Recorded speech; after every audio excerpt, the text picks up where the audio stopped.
Similar to normal Lambda function, durable Lambda can also be executed in event mode or request response mode. So for event mode, execution duration can be up to 1 year, but if it's request response mode, then it can't be more than 15 minutes. So suppose here I have invocation type as request response, and here I got response because it's for 15 minutes. But if I edit it and change this execution timeout to 16 minutes,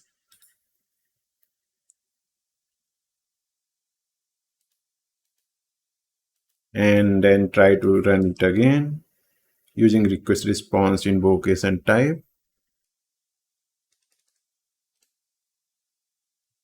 it's throwing error which says you cannot synchronously invoke a durable function with execution type greater than 15 minutes.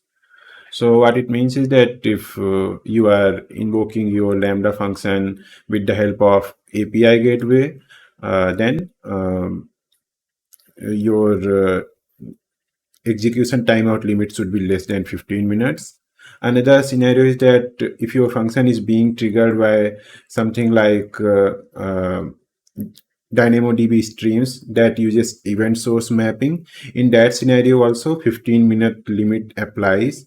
If limit is more than 15 minutes, it will not work. So for that scenario, AWS recommends using intermediate Lambda function. So your DynamoDB stream triggers a Lambda function, and that Lambda function takes the payload and then triggers durable Lambda with invocation type as event.